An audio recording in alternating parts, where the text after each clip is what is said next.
Hello and welcome to another episode of Sensational She-Geek live from Yancey Street. Today is June 4th, 2021, and this is episode 20B. As this is a B Friday episode, I will be talking about the regular comic book picks for the week, things that I found to be good and or noteworthy from this week's comic book pull list. We'll talk about those once we get started here. After that, I'm going to talk about this week's episode of Superman and Lois. I actually don't remember. Is that episode... we on episode 7 or something now? Something like that. And after that, we have a little bit of very brief news segment involving Jupiter's Legacy on Netflix, Thor Love and Thunder, and then Sweet Tooth on Netflix. And I know that I said in the last episode that I was going to be putting my Sailor Moon podcast special up on, I think I said Thursday before I watched the movies. Obviously it's Friday, so obviously I've seen the movies.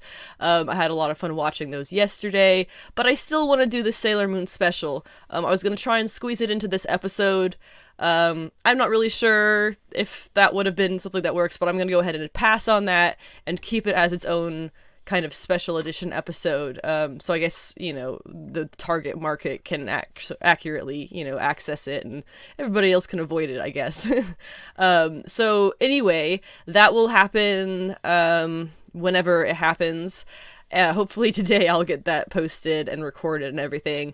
Otherwise, there is a new episode of The Bad Batch up on Disney Plus today. I will be talking about that on Monday's episode 21A. We're fully into the 20s now, and that's really exciting. We're getting close to 50 episodes. Almost halfway through a year of doing this podcast. I think I started in the second or third week of January, and now we are here in the first-ish week of June. So it's about half a year that I've been doing this podcast. If you are a person who has been listening along the entire time, thank you so much. I so appreciate it. If you're a person who is new and coming in here for the first time, welcome. I am very happy to have new listeners or just anybody really listening to my ongoing rambles about comics and nerdy things. If you are new, I'll go ahead and start with my normal wrap-up thing where this podcast is available anywhere podcasts stream except Pandora. It is also available on YouTube, where I also post action figure review videos. The most recent one that I did was the Coffin Comics Lady Death. I believe that was a Loose Collector was the designer of that figure. That was a really fun one to go through. I had the 1997, I have the 1997 version that I unboxed also at that time to compare with the 2021 version. It was really fun to look at. And then coming up probably next week, I believe, depending on when the box arrives, I will be doing the Mezco Wonder Woman, which is I'm been waiting for. People are already getting theirs and I'm mad because we were one of the first to order it. But that will be something also showing up on my YouTube page if you're interested in action figures and those kinds of things. I have a website also, sensationalshegeek.weebly.com. It has that Weebly extension because I don't pay for it. I used to post a lot more writing and things on my website, but since I've been doing the podcast and I'm basically would be repeating what I would have written for the site, I kind of have just I've focused more on the podcast, and I hope that works for people. I do try to put the podcast notes up. I apologize, it's probably been a month since I've put podcast notes up, which is things that basically you can read what I plan to put out on the podcast in case if you're hearing impaired or if you just prefer to read these sorts of things. They're not neat, they're not well edited, but it's just what I work off of when recording the podcast. You can also find my social media. My Twitter is Savage She-Geek because sensational was too many letters, and my Instagram is Anna with the Comics. I also have, I only post comics, obviously. I also have a TikTok, but it's not really something that I use, but I figure I put that out there. And if you feel like financially supporting me because, the world is wild and I need to find a place to, my husband and I need to find a place to live pretty soon here, you can do that as well. There will be links to that. You can find it on my website or social media if you are all interested in supporting this podcast in its continuation. But without further ado, I think I've covered all of the normal outro things that I would go over. Obviously, the next episode will be on Monday. Like I said, I'll be going over Bad Batch at that point, as well as the coming comic book pull list. But that covers pretty much everything that I wanted to start with. So without further ado, let's go ahead and get started with the comic book pick list, things that I found to be good or relevant for this week, and there was some really good stuff. The pick list, aside from the Iron Man annual, pretty much everything on the pick list is just me talking about how great it was or how interesting it was. And the comics that consists of are Batman Catwoman number 5, the X books of the week, which were Marauders, Hellions, and X-Force. I'm going to talk about those as a big chunk, since it is the Hellfire Gala. And then we have Black Cat number 7, like I said, the not very interesting Iron Man annual number 1, but I'll just have a very brief moment talking about that and things you need to know if you're following Infinite Destinies, that is. And then wrapping up with the I only read it this morning. I'm still kind of processing it because it was unexpectedly hitting the head on the nail quite a bit. Bliss number 8, which is the final issue of Sean Lewis and Caitlin Yarsky's I believe from Image Comics, their series. Oh god, I can't recommend it enough. Now that it's completed as well, it's ended better than I could have guessed, because the way they handled it. But we'll get there when I get there. To start things off, we're going to talk about Batman Catwoman number 5. If you are someone who is a little bit lost with the whole Batman Catwoman or Tom King romance between the two of them, if you get lost on how everything has been, how it started, how it's going, where we are in it, yada yada yada, I did go over that for probably like 15 or 20 minutes in my previous podcast episode 20A. So if you were curious at that's the first, I do my little intro and then I go straight into that. So it's the first 20 minutes or so of that episode. If you're interested in getting that explanation, and if there's a lot of people who are interested in these explanations, I can make a separate, kind of podcast thing. I might even add a picture or two if it's going on YouTube, to kind of explain this whole relationship as Tom King has written it from him starting to write it to where we are now, and going forward, because we're only on issue 5 of 12 of Batman Catwoman. So if it feels like, I don't want to say it's not going slow, that's definitely not it, but I feel like I'm waiting for there to be all these answers. Well, we're not even halfway there. We're a while from getting answers. It's going to just get more and more confusing, or not more and more confusing, but it's going to get more and more complex as we go forward. So if you are familiar, or if you are familiar with how this series kind of runs, it's told from 3 different perspectives of Selina Kyle's life, basically. You have a modern plot, a flashback, and a future plot. The modern plot is when she and Batman are... it's post Tom King's Batman run. She and Batman are a couple doing their thing, heroing for the most part. In the flashback plot, it is when Selina and Bruce first got together, when she was still kind of a villain, and he is obviously a hero, or rather a vigilante, I suppose. And at that point in the plot, she and Bruce are kind of had a little disagreement about her being a villain, and she's, off doing stuff that we'll talk about in a second here. And then the future plot, it is Selina as an old woman who has already in the series tracked down and killed the elderly Joker who was hiding in Florida. And now her daughter Helena is trying to figure out who killed the Joker, because she is Batwoman and she is incredible. And so we'll talk about that when we get there. But let's start with the modern plot. The modern plot in this issue has, if you remember, we have the Phantasm, who is Andrea Beaumont. Andrea has taken Selina to this hideout place, and we're not really sure why. We know that Andrea really wanted to kill all of the people who ever worked with the Joker, on her kind of tirade to making her way up to killing the Joker.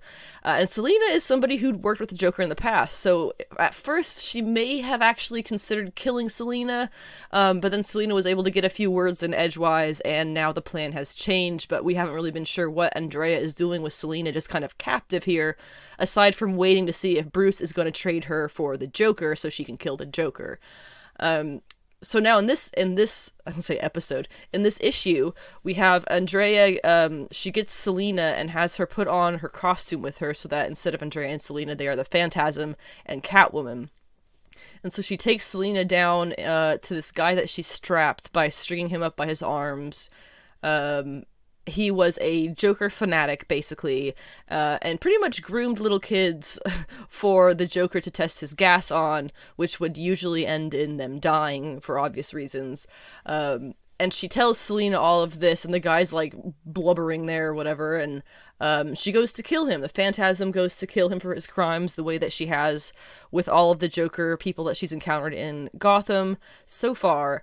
And Catwoman and Bruce previously had been kind of trying to stop her because, you know, their whole thing about we don't kill people because then we'll just be as bad as them.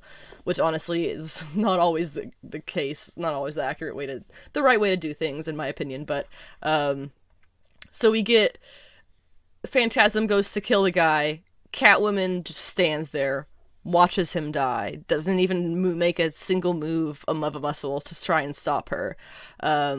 Clearly here, Andrea has found Selina's button, and she has pushed it very hard in a way that will get Selina to start. We already know, right, that something is going to happen here that is going to make Selina hardcore Team Andrea. Because that's why she kills the Joker, and we know it's not just going to be the death of her son. There has to be something more in here that's causing this. So we're starting to see that right now. Their kind of team up, their kind of team up of like minds of Selina and Andrea. She's pushing that button of empathy on her really hard. Of really, Selina, you think these guys should just be out there alive? Let's really test that. And the test has come out. She also agrees these guys should not be out there just alive and alive. Out there, you know.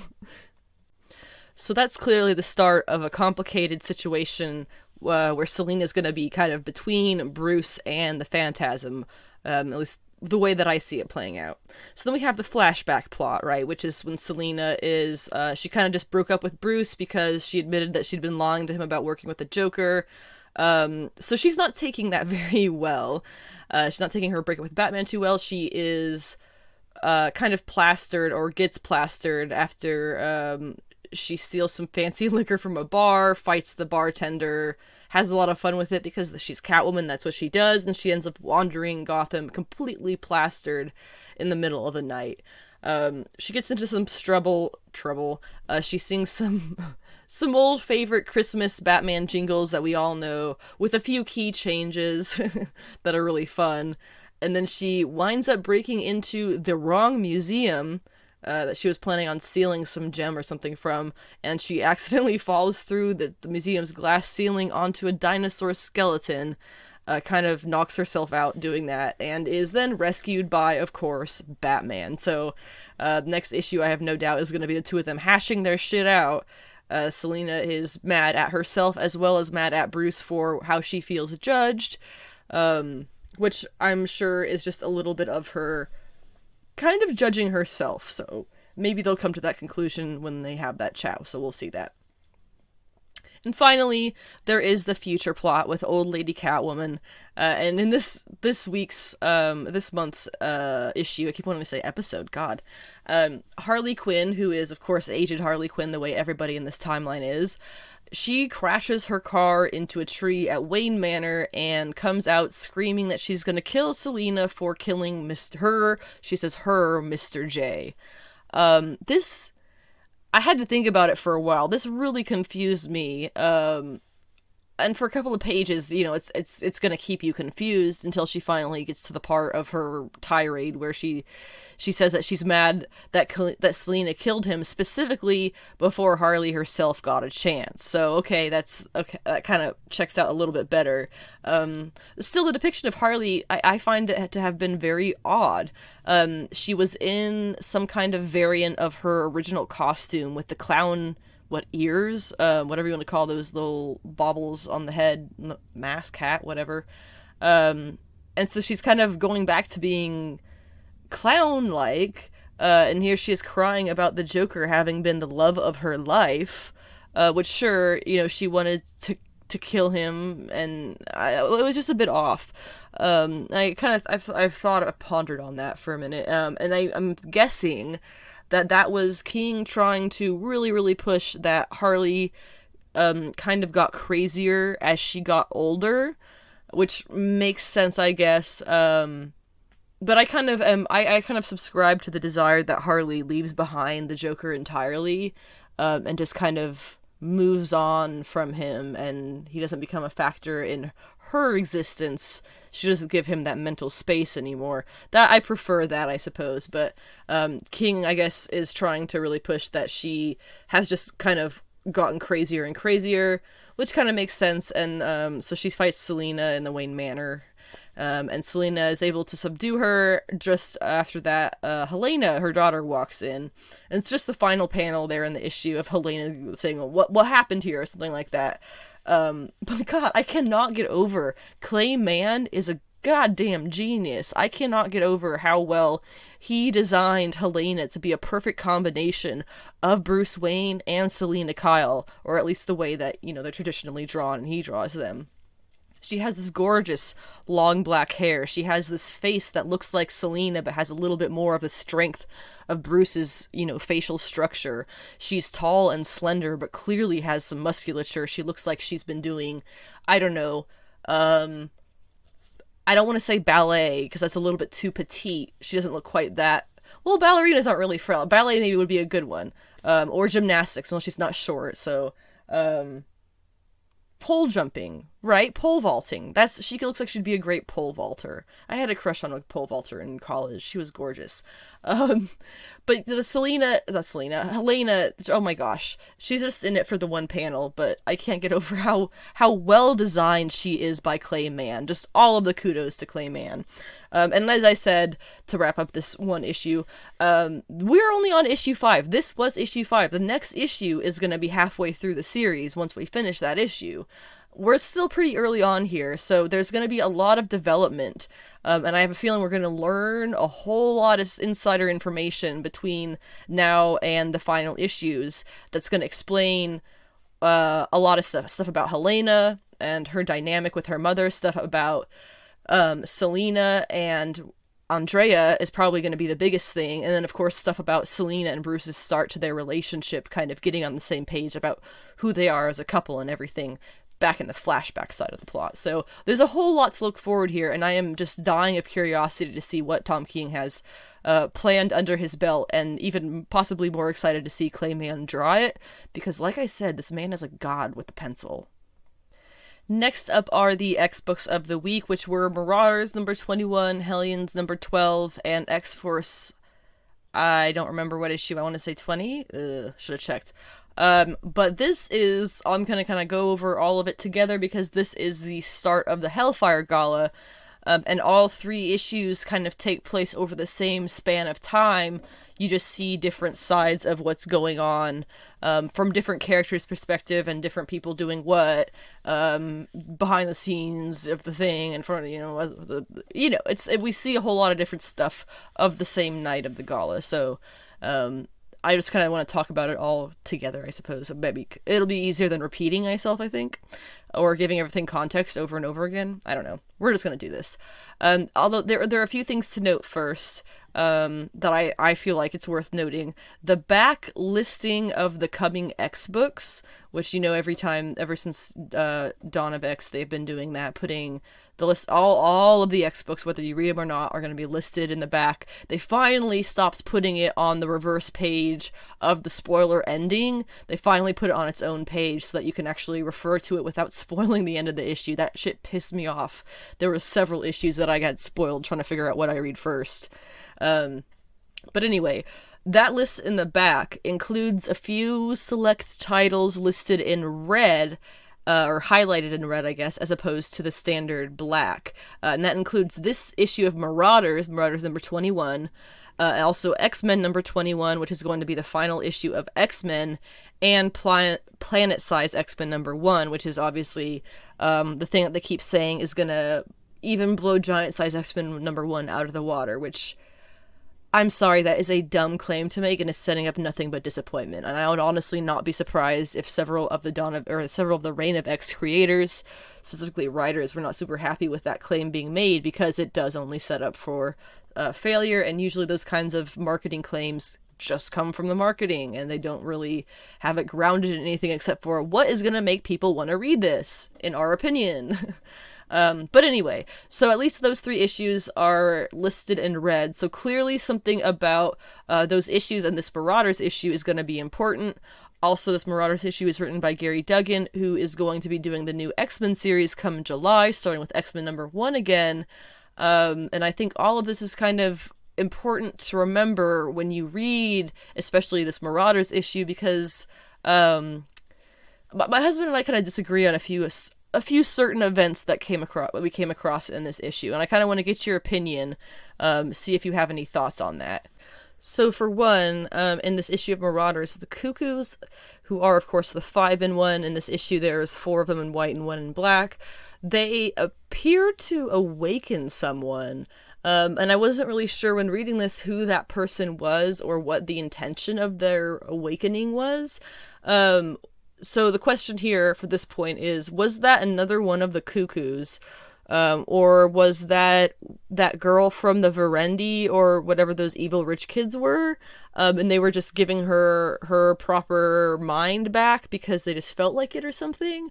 In any case, I definitely feel like that's setting up some kind of plot to follow later, but I don't know, let me know what you think about that. Was that, I'm not sure who that girl they were seeming to awaken was. It seemed kind of, I was not sure. And at another point towards the end of the issue, this is another thing that I would like to know if you agree with me on. There is a gap of time, in my opinion, it seemed to be there, where something happens that we're not yet privy to. And afterwards, everyone kind of seems to leave the gala in like kind of a little bit of a panic almost. And Captain America says to Charles that the mutants have solved one problem but created a whole world of others, or something along those lines. And then a few others, politicians and ambassadors and things, they speak about on the phone or to each other needing to change plans or drop projects. And the vibe is suddenly like very hesitant and like not really confused, but just like a little bit hasty. And I want to know, was that due to the various handshake deals going on between the diplomats there? Or was there a big reveal to the humans at the gala just before that moment, and this is the reaction of the guests? I haven't gone back to reread that issue, but I'm pretty sure there was a whole listed section of the gala that we didn't see. Otherwise, what a boring gala, because that was just drinks and fireworks. What? There was something they were supposed to be revealing here, I thought. And we didn't see that, but then we see people's reaction to what, in my opinion, appeared to be a reveal that we have not yet seen. My theory there, let me know what you think. I'm really curious if you think that was just them doing their diplomatic chats and making deals among themselves, or if there was something here that we have not found out yet. Because remember, we still have Planet-Size X-Men coming up, of course, after X-Men 21 even. So there's supposed to be enormous world-changing world-changing things coming up. And my theory here, based on what happened in this Marauders issue, is that the mutants have somehow figured out how to give immortality to all people of Earth, not just themselves, and that is what they just announced. That's my theory. I don't have too much reasoning to ground that besides just picking up on people's reactions and things throughout the issue after that kind of happens, but let me know what you think. I'm very curious how other people are kind of taking that moment. Through the other, in Hellions, we had Wildchild, Empath, and Greycrow, who were meant to stay behind at their little Hellions place, while Quanon, Sinister, and Havoc go to the gala, which I have to say, the costumes were divine for the 3 of them. Obviously Quanon looked fabulous in this black dress with these, I think, like psychic flowers or butterflies. Sinister looked extra as hell the way that we expect him to now, and Havoc just honestly looked kind of cool. They did a great job with the costume design. We also get to see Greycrow has a little bit of a crush, and by a little bit, I mean a lot of a crush on Quanon, which is really cute. And she and Betsy, Quanon and Betsy, have a moment of greeting each other, and I have to say that it is really nice to see how things have gotten so much better between the two of them. It won't ever be perfect, but it has gotten so much better between them. They've healed so much. Please stop writing toxic plots to cross Betsy and Quanon over and mix their bodies and brains. Just stop. Just stop. Let them not have to do that anymore. Can we not do that anymore, please? Okay. Let's see. We got Alex's Havoc at the gala trying to plead Madeline Pryor's case to Magneto, which love to see it. Obviously, being the #1 fan of Madeline Pryor in existence. She's coming back. She's coming back, man. There's no way. They keep bringing her up. They continue to bring her up, and every time they do, people tend to agree with Alex, and, you know, they tend to be empathetic, but at the same time, they're all just like, yeah, we just have to follow Xavier and Magneto's rules, and they say we can't bring her back, so we're not bringing her back. But sorry, bro, your heart's broken, and I can see that you really love her, but sorry about that, friend. It's like, what? And they just kind of shrug it off, and, you know, it's easy for them to say, because they're not the people who went through what he went through, which obviously, you know, if she does come back and the two of them have a conversation, if they're ever going to heal, if he's ever going to heal, he's going to have a conversation with her. I still feel like I know they can take the Goblin Queen out of her, because the Goblin Queen was literally put in her. I feel like there's an obvious way to take it out of her, but, you know, they're probably just not going to do that. But anyway, I just love Madeline Pryor. Now that I've rambled about her, I'm going to continue back to the X-Men stuff that we were just talking about. Of course, the 3 Hellions who stayed behind, Wildchild, Empath, and Greycrow, end up arriving at the gala anyway, because they just kind of get into their heads that they should. Greycrow crushes super hard on Quan at the bar, which is adorable. Wildchild sees Aurora, which they were together in the past. They do have a past, but it was kind of an odd situation, and was a little bit out of, like, default, I guess you could say, and definitely not what you would call, like, a really great time in their lives. So it's a bit of a weird reunion, to say the least. So when he greets her, Aurora, she kind of freaks out, understandably, and goes somewhere else. Obviously, Wildchild gets super upset, and of course, Greycrow, wanting to be a bro, hypes him up to go try again, which is really fun and sweet. But this time, when he gets there, she is embracing and kissing Daken. Daken is Wolverine's son, and Wildchild is Sabretooth's son, although he's from a different reality or dimension or whatever. This was a hilarious interaction. Of course, Wildchild, being who he is, he gets really pissed off and wants to tangle with Daken, and Daken's like, yo bro, I'm just kissing my girl, or whatever. He's Daken. And then Greycrow has to hold him back from actually tangling with anybody in the middle of the gala, and they all end up going outside, the whole Hellions team. They get outside to watch the fireworks show together. It was a really fun issue of Hellions, because there was all that kind of fun dynamic. And they've definitely grown as a team. They've become a lot more of a unit. I'm pretty sure this is another series that's going to be ending fairly soon here, which is kind of unfortunate, but we'll see what happens in the future with the X-Men stuff. There's always going to be more. Next up, I guess this is more X-Force. A request. Can we all just stop pretending to like Beast now, please? In this issue, he, with the help of others, sure, but it was mainly his idea, infects the diplomats from, he infects the diplomats at the Hellfire Club party, Hellfire Gala, with the greenery from Terra Nova, which the mutants can program to basically do or be whatever they want. In this case, they are using them as hitchhiking, like, microphones to be used to listen in on various conversations and political deals and whatnot and plans around the globe. Goes without saying, that is a bad idea. Real bad idea. Super bad. Super dumb. And of course, they're gonna have to pay for it, because before they're able to get all of their little creatures, I think, back, the Terra Nova diplomat who Beast brought in to use for this ends up getting some kind of infection himself, which will no doubt cause problems for everyone at the gala who's already been, bugged. Beast, once again, just completely effing everything up for everybody else.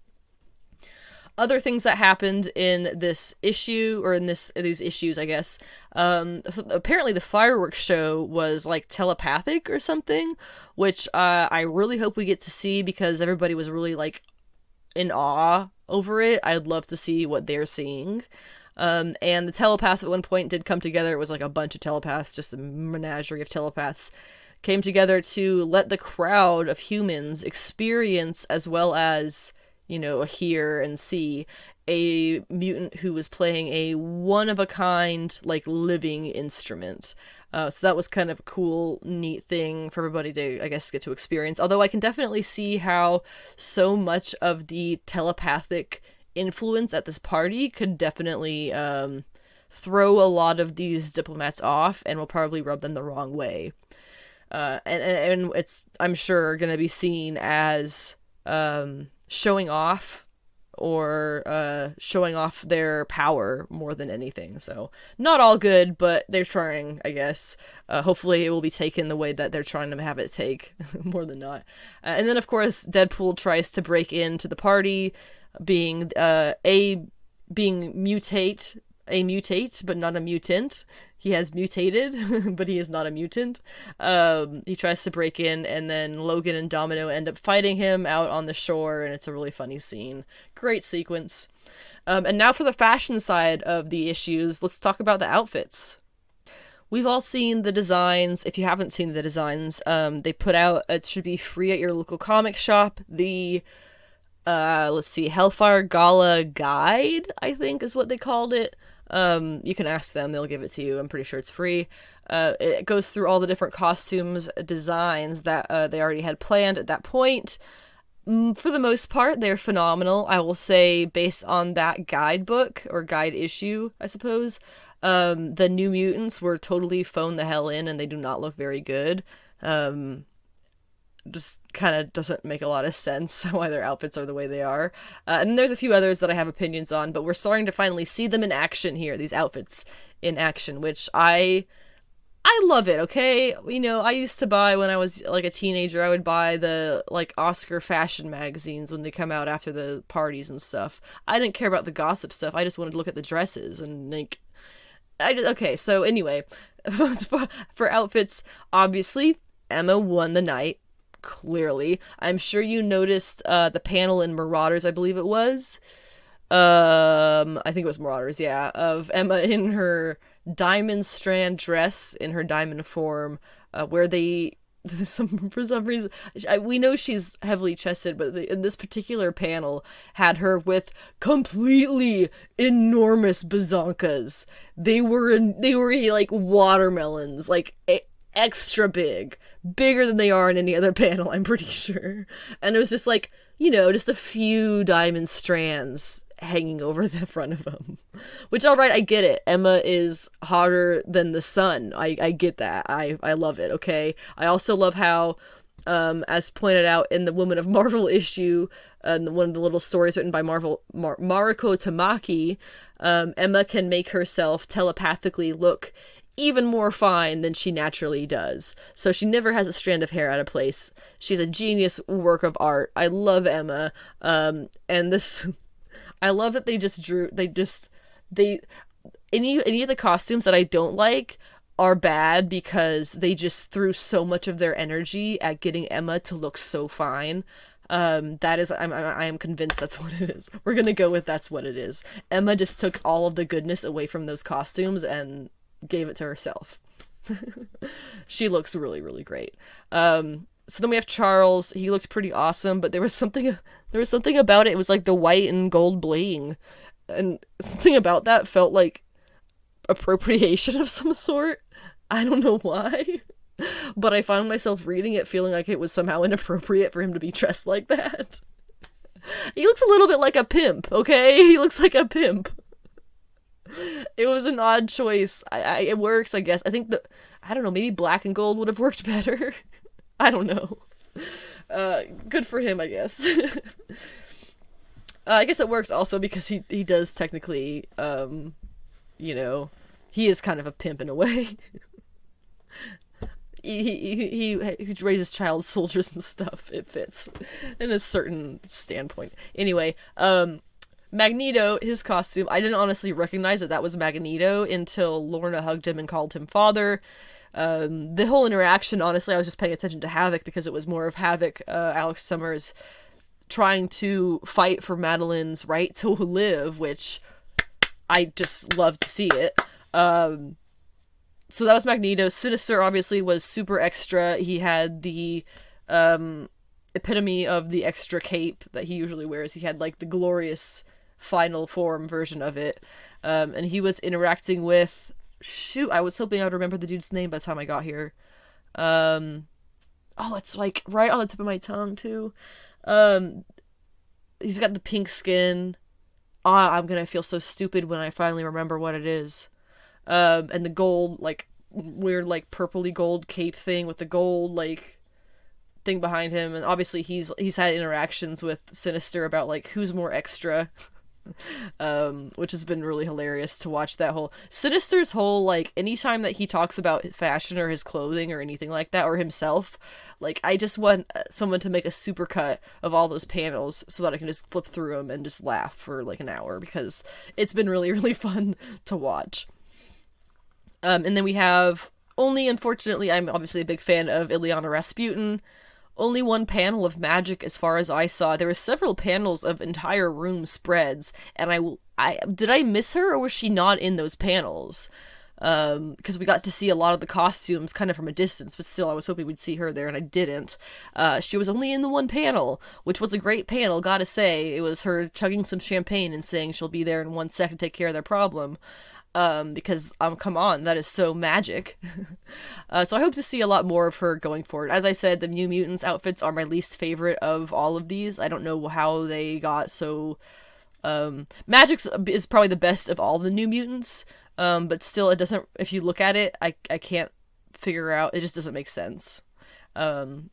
It doesn't make sense. Kate's dress, speaking of bad outfits, Kate's wins the worst outfit worst costume award, worst outfit award, whatever it is. She loses that? I don't know. She wins the worst award, so she loses the gala, I guess. I understand that there is this idea of Kate being, toned down and, God, a childlike? It's been decades, folks. Can we please stop writing her as a child? They made a pretty good point several issues ago that she's not a fucking child anymore.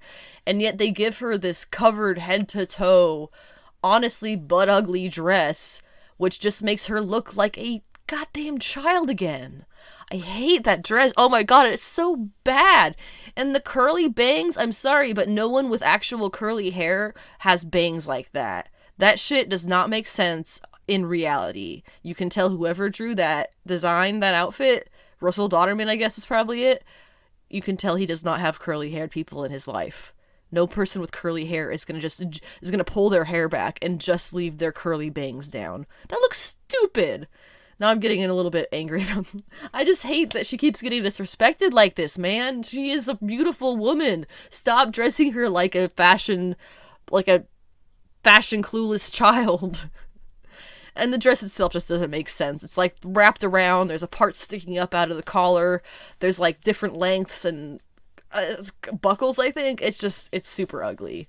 I think he really failed on designing that. Iceman, whoever designed Iceman's outfit too, was not very great. Super low effort, if I recall. It's basically just an ice X on his back. I would not call that a Hellfire Gala outfit in any way, but okay. I guess they didn't know what to do because he can still wear clothes, I'm pretty sure, even though he's made out of ice. Like, he can still wear clothing. And then the X-Force bolo ties were a lot of fun, but unfortunately, hating Beast so much took away from a lot of the fun from them.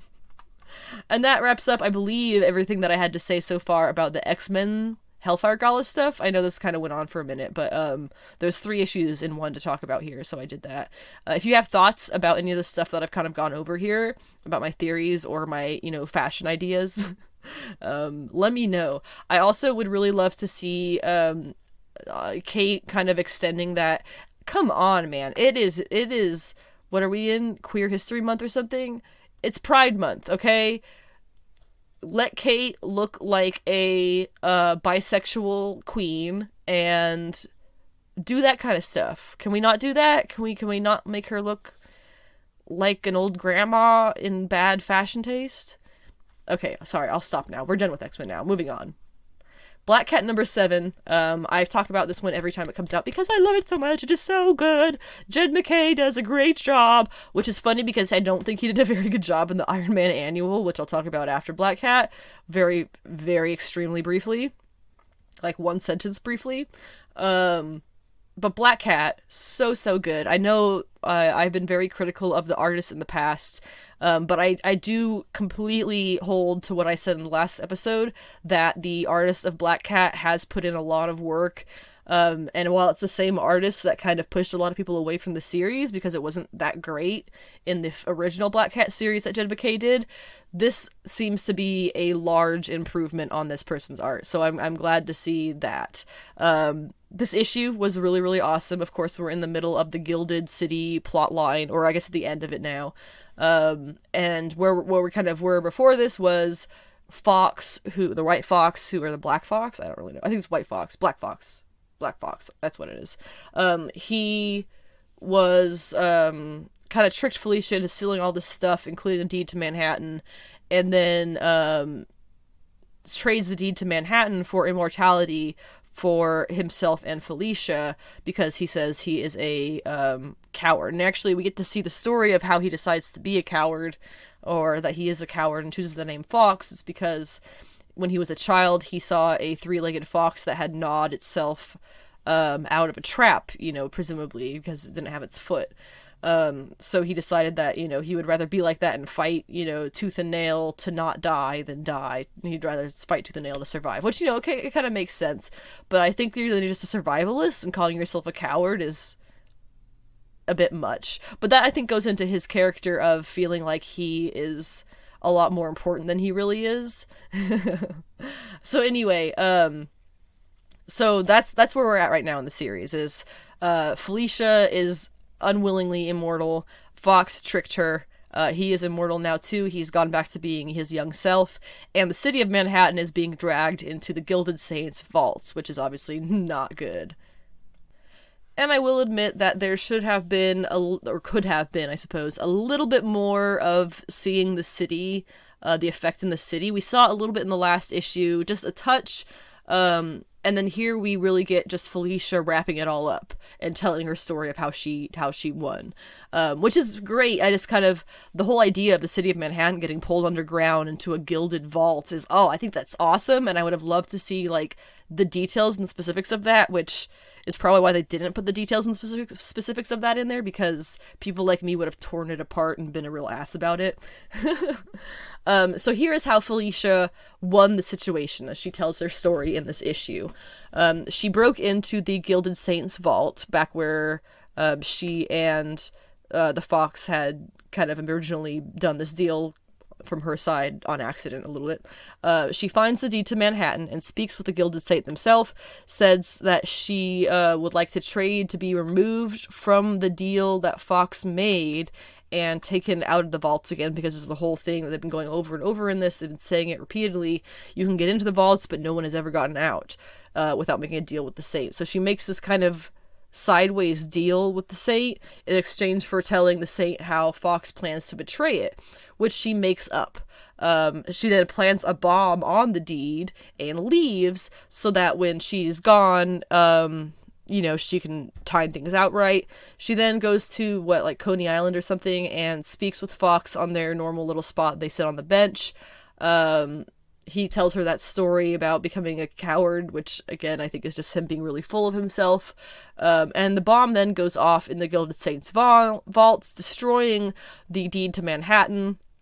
And therefore, the Gilded Saint assumes this is Fox betraying him still, and comes out of the earth. This enormous fancified skeleton comes out of the earth and takes him down into the vault, goes back down into the earth with Fox, grabs him in his hand, removes his immortality. You can see his hair going white as he tells Felicia he's proud of her. She is sobbing. What a moment. I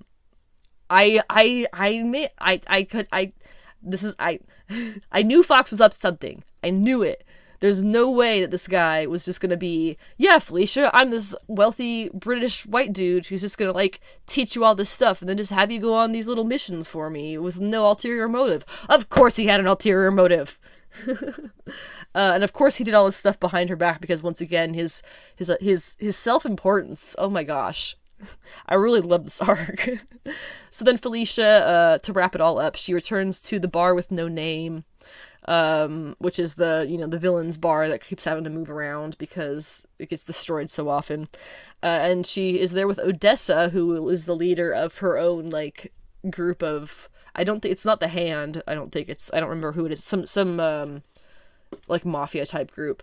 And so she goes back to Odessa, tells her that her own deal with the Gilded Saint is back on, and that Felicia's plan worked. They talk, they get closer, they kiss! Queer babes for life, baby!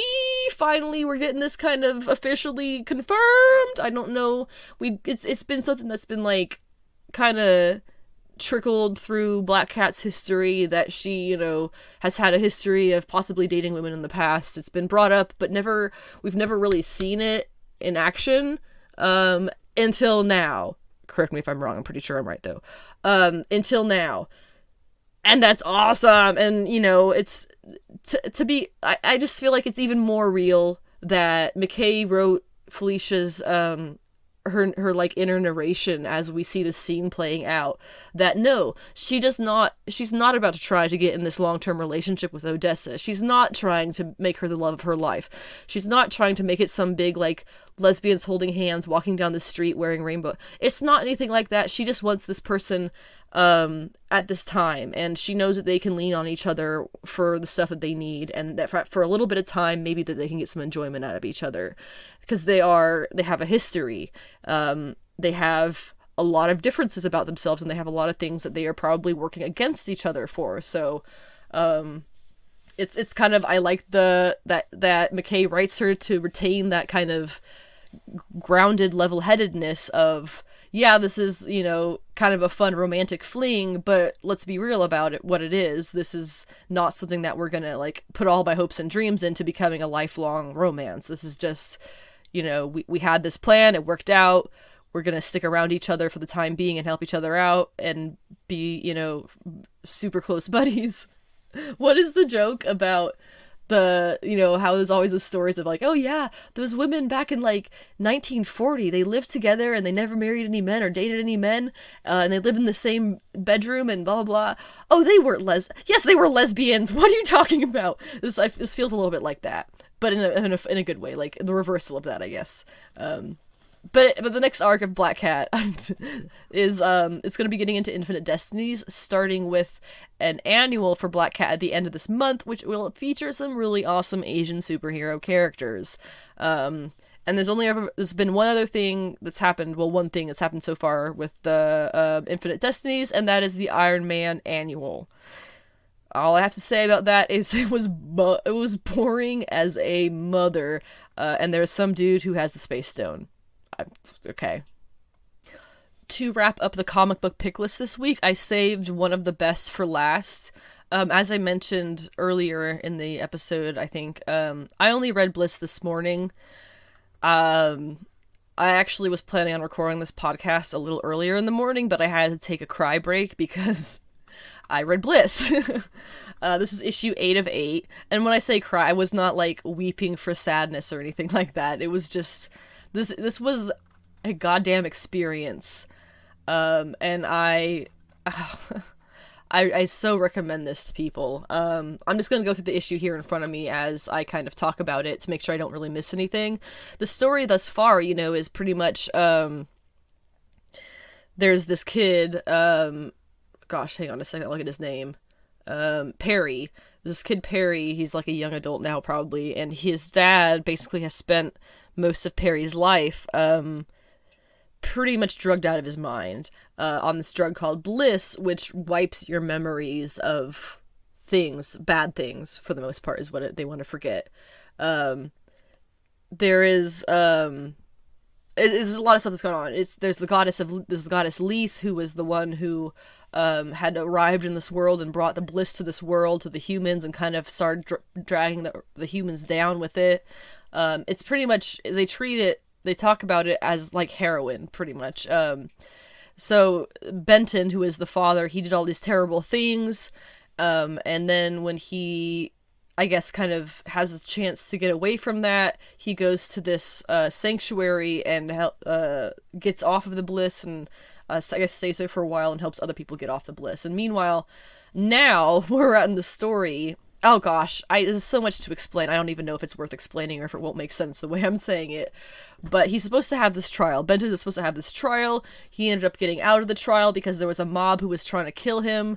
And now this woman has led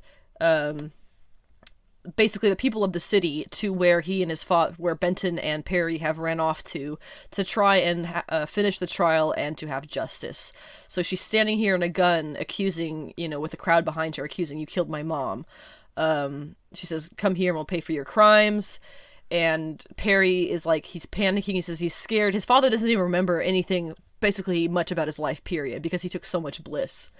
And you have these people accusing. He says, "Oh, my brother was scared before he took his life. He's a murderer, no forgiveness." And then these group of people come out from the doorway, who are the people from the sanctuary where Benton healed and got off of bliss and helped other people heal. And they have come to serve as a witness for the defense. She says the woman who was leading them, her name is Rachel, who gets people off bliss, gets people their lives back, serving a witness for the defense. The woman who is kind of leading the city in the trial here, the makeshift trial, is still holding her gun. And this woman, Rachel, tells her that if you shoot him, you're going to be just as trapped as he is. And if you didn't want people here to defend him, you should have made the radio frequency about this trial private. And so they greet Benton, they make sure he's okay. Benton doesn't know what's going on. He doesn't really remember very much about the things that he's done in his life. And so they talk about, for a little bit, there's a couple of pages that are really remarkable, going back and forth between the people who Benton has helped versus the people who Benton has kind of helped their lives be destroyed. So you get, for example, "My parents went bankrupt trying to help me, and I would attack them, put them in the hospital, put my dad in the hospital. I'd lost my life, and then Benton spent goddamn years counseling me, wouldn't give up on me, gave me my life back. He brought my family back." And then you get this other guy, "He brought my family to its knees, and I'm supposed to hear how he helped you? We found my brother's body on the floor, a bullet in his chest, by that man." And then, of course, Benton is there in shock that he did both of these things, both terrible and wonderful. You get the people talking about, "He paid for my child when I was too drugged out myself. He took care of her, brought her clothes, used his own earnings to help make sure that she was fed and could go to school." And then another woman says, "He destroyed numerous families. Imagine my family. We mourned my sister we had to imagine her last moments." And you get Wren, who is the woman who brought all these city people down to finish the trial. Her uncle is there, saying, "We see an empty chair at every holiday. I took Wren in, just the two of us, and a ghost we didn't ask for." These people are bringing up, basically, the sum of Benton's life, how he has spent so much time trying to balance things out over the years, and it's kind of a never-ending battle for him, and it probably will always be a never-ending battle, but he says that he deserves death, and they decide that what he deserves is to remember every one of his crimes that he has committed. And they can do that by having him go into the river of bliss, of the river of memories, and he can remember then at that point exactly what he was, the good and the bad, the ugly, everything. The problem with this scenario is people who go through that process of remembering tend not to survive. Some do, some don't. So he agrees to do this. He and his son walk up to the cliff. He says, Benton says, "I'm sorry."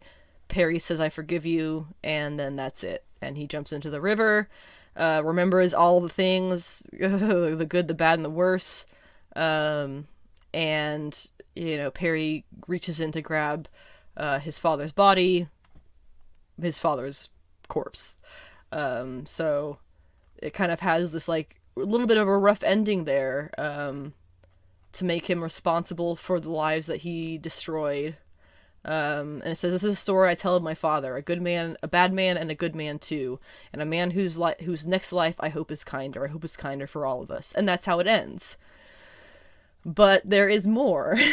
And this is the part that I did not see coming, that had me bawling like a goddamn child. Not really bawling, I was just sitting here, I couldn't make it, this waterworks, which is, holy shit, this was amazing. It says coda, which I feel like that's a word that I should know. It's just an after story, and it's drawn by Caitlin Yarksy. And it is the story of Sean Lewis, and why he wrote this story, Bliss. And I really, really, really want to read it to you, but I can't because I will start crying again. It's basically, to give you the gist of it, if you're going to buy a single issue of Bliss, buy this fucking issue, even if it's just to read this final story in the end. It's the story of him being a child of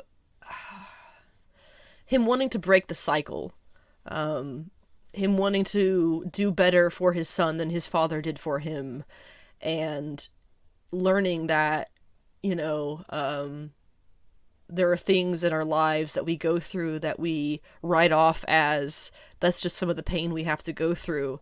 It doesn't have to be like that. If you do better for your children, they do not have to continue carrying that pain with them into their children's lives. You know, therapy, for one. That's something we'll talk about later in the episode when we get to Superman and Lois, which is actually next. But, you know, he brings up a couple of these things about how he writes superheroes because he needs to. And he, you know, tells his son the truth about his own father and everything because he needs to, and he needs to be held accountable, and he needs to know that he needs his son to know that they have that in them, but they don't have to act on it, you know. And I'll read you this last little bit. He's telling his son all these things that you'll do in your life. You'll get scared, you'll hurt people, they'll hurt you. He says, you'll be better than your father, and you'll fall a lot. But what's important is that you get up, is not that only that you get up, but how. If I do it the right way, what will it feel like? He asks. It'll feel perfect, I tell him. It will be bliss. And that is how Bliss ends. Definitely read that story because, oh gosh, so many reasons. Something that's, I've seen it talked about on social media a lot recently, trying to, new parents who are learning about their own, basically traumas they didn't realize were traumas when they were growing up, and seeing the warning signs in themselves and not wanting to put their own children through those same traumas. Screaming arguments in the kitchen every night, passive-aggressive microaggressions, things like that, but from parents to children, from parents to each other. And this was all about wanting to be better and wanting to break that cycle of not necessarily abuse, but of toxicity and of pain and of things that don't need to be kept so secretive and so quiet and so held to your chest. If we tell our children about these problems and we educate them about these problems and we show them the past and we show them the ugly history of our country and we show them the truth of the world, they will have better tools to be better adults themselves. And this was just such a poignant final way to wrap up Bliss. You finish the story of Perry and his father, and then you finish the story of Bliss, and it is truly amazing. I really, really can't say enough good stuff about it. I was gonna say on to happier things. We're talking about Superman and Lois next, and there was a lot of really heavy things that came up in this episode, so I can't even really make that promise. I think it was like episode 7 or 8, I don't know. It was whatever the episode was that premiered earlier this week. We watched it on the CW thing, so it's just watch the next episode, whatever. There's a couple of big things that kind of happened here. This was a big episode for Lois, I feel, more than for anybody else. And so I'm kind of gonna just stick to the Lois side of things, because I'm like scrounging in my head for what else went on. And there was a couple of things like, you know, the last episode Lois told Lana, which again, Lois Lane, Lotta Lang.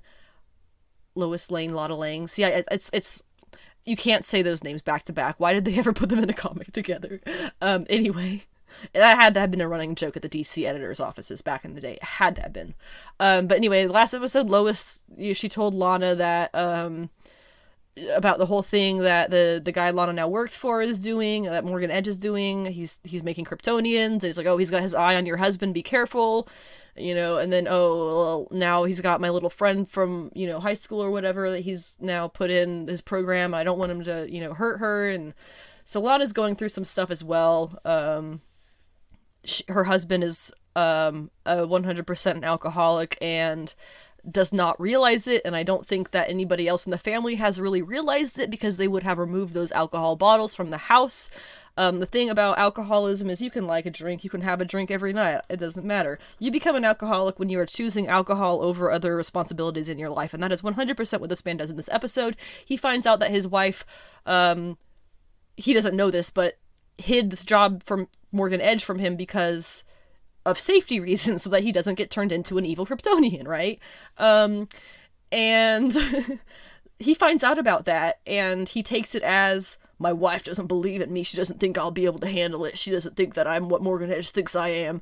And instead of going to his daughter's play tryout that he promised her he would go to, he goes home and gets plastered.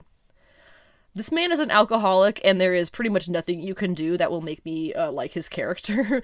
I just feel really bad for Lana for not being able to put her foot down, or see that that's what's going on. Possibly, I'm not really sure. But okay, so that's one of the things that happened that wasn't Lois related. We get, you know, Superman is tracking down. It's not Steel, but it's like Lex Luthor from the other world for whatever reason, but he's Steel also, which is honestly really cool. And, you know, they kind of have their interactions with him. They've taken him in. They're trying to figure out, like, who are you really? Blah, blah, blah, blah, blah. You're the third degree. You know, police and Superman stuff. He does a Batman thing if they bring him into the room, and then Superman, like, walks out of the shadows. It was kind of funny. Yeah, but then the Lois part. I want to talk about the Lois part. Basically, Lois in this episode, we already knew this, but she finally finds out that in this other reality, she was married to this guy who is Steel, Lex Luthor, on his Earth, with a daughter. They had a daughter, Natalie. She finds this all out, right?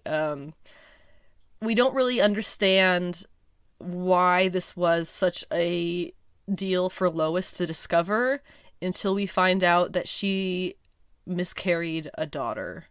We aren't really told. I'm not sure if they said if it was before or after she had her sons, the twins.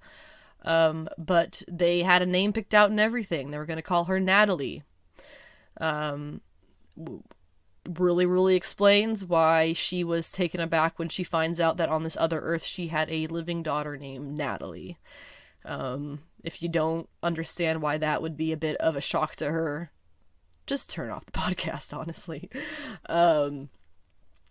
So there's a scene where John, her son John, he gets trapped in the Luthor, like, murder RV, she calls it later on, and it senses that he's not allowed to be in there, so it does a countdown to kill him, and Lois is stuck outside the RV, unable to get in. He's screaming help, and she's screaming help, and trying to get Clark to hear, and John barely survives when Superman finally, he's able to show up just in time to slide under the bullets that are about to hit his fucking son.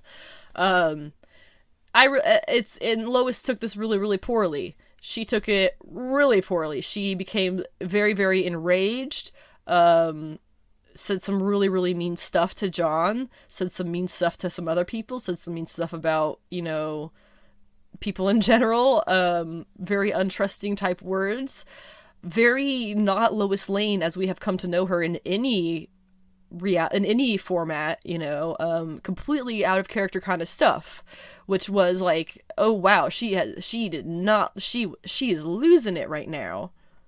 You obviously understand a parent's concern when their child is on the verge of death, like this situation, but she is 100% furious. She's not relieved. She's not in shock. She is furious with him.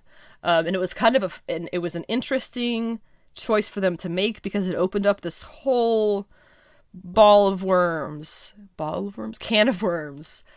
wax, whatever. And we kind of find out what's going on with Lois when she goes to these scenes in therapy. I adore these scenes of Lois in therapy. We've seen therapy episodes or bits of characters in therapy before in the series. And actually, I think we saw a little bit of that in Black Lightning as well, although it was couples therapy and it wasn't going well, if I recall. But, oh my god, this is exactly how you normalize that all kinds of people, even successful ones, even happy people, even people who don't think they have problems, going to therapy will help you. You will get something from it. In this episode, through going to therapy and having these discussions with her therapist about her fury with John being so close, not fear, not relief when he's safe, her fury about the situation, and through a little bit of tough conversation, her therapist helps her come to the conclusion that she got that furious with John after he almost died because she could not physically handle the idea of another one of her children dying, with her not being able to do anything to stop it. That brings up some tough shit. At this time, I would like to take a moment to mention the bill in Texas that was recently passed, banning abortions in women past 6 weeks of pregnancy. It's been pointed out pretty much across every bit of internet that there is that this is ridiculous, because a woman gets her period, traditionally every 4 weeks. That is only 2 weeks after she would have missed a period. That is not enough time to make any kind of decision about anything, let alone know about your health scenario as you're going to be going further into the pregnancy. You might not even know who the father, you won't be able to know. God, half the time you won't be able to know who God, this is just like, I'm making excuses for no reason here. This law should not have been a thing. Miscarriages in women, I don't have statistics in front of me, but I know you can look it up for yourself. I know there are very high numbers. And it's being a woman who has not had a child of my own, it is terrifying to possibly wake up one day and have lost a child that you were trying to create life inside of you for. That, if you've heard any stories of women who've gone through that is terrifying. And this bill, they are basically condemning women who have miscarriages past the 6-week mark. They're basically saying that it's their fault if they lose that child. And for obvious goddamn reasons, that is not the case. I highly recommend you looking up the speech of the high school graduate who changed her speech to be about this bill in Texas, because she was from Texas. I highly recommend you looking that up and getting educated on the situation. If you are a person who lives in Texas, if you have any kind of action that you were able to take, I would recommend you doing that for the protection of women and girls and ovary bearers everywhere. Anyway, this was a really heavy episode. It kind of came to the conclusion at the very end, that we're all wrapped up with the idea that, gee, if Morgan Edge is making Kryptonians, maybe Steel is correct to be concerned, because what he's kind of alluding to what happened and how there were other Kryptonians on his world was that they just kind of appeared and Superman took their side of things. So it's very possible that what Steel is fearing here is that Morgan Edge is going to create these Kryptonians, show them to Clark, and then Clark's going to be like, you know what, man, you're right, we should take over the world, and go do that. Obviously, there's a lot of things that reasons why that would be different in this world, Lois being the number one reason. But it's an interesting idea. So they kind of are at this conclusion now that, at the end of the episode, that they're going to help this Lex guy stop Morgan Edge from creating these evil Kryptonians, I guess, because they're worried that it's going to make Superman evil. I would be just more worried about having loose Kryptonian type people out there. That would be my concern. But it's, let's see, other things. We have the boys are still really good friends, and I still can't help but feel like there's gonna be some weird, like, not split, but like they're gonna have to team up with each other against their parents or their dad or something. I don't really know, because they, time and time again, they keep coming back, and through all their bullshit, they keep coming back to each other and being, you know, interlocked brothers. They have that bond that seems to, no matter what bullshit they put each other through, that seems to remain through the end. So, real good episode.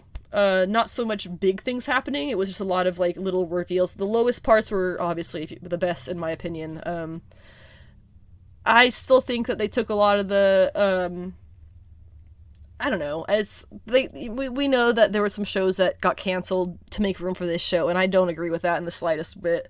But you know, it's I guess it is what it is. I like this show enough. They definitely took a lot of the budget from the last few episodes of the last season of Black Lightning and gave it to this show, because it was not the last season that we could have had for Black Lightning. They did last episode fine enough, I guess, but the things you could have, you know, if producers and things just kind of let everybody do their thing. I don't know what that little ramble was. Just ignore it. Next up on the agenda, last couple of things here. Jupiter's Legacy on Netflix has released all the actors from their contracts, i.e. it has been canceled. And that is, I think, to absolutely no one's surprise or chagrin. Chagrin? The word that makes you sad. About sad. Basically, I think pretty much everybody's on the same page with the show. They never should have combined the two plots from the first and second series of the flashback and modern day timelines, or just plots, I guess.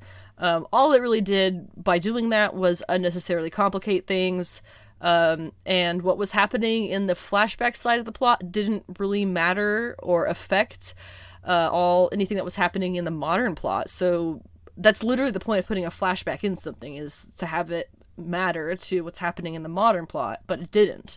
It was completely pointless.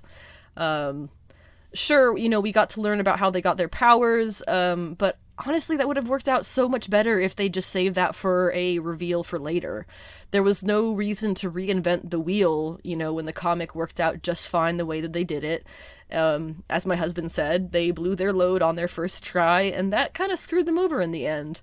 So I don't think anybody's going to be too upset or surprised that Jupiter's Legacy is not going forward with season 2.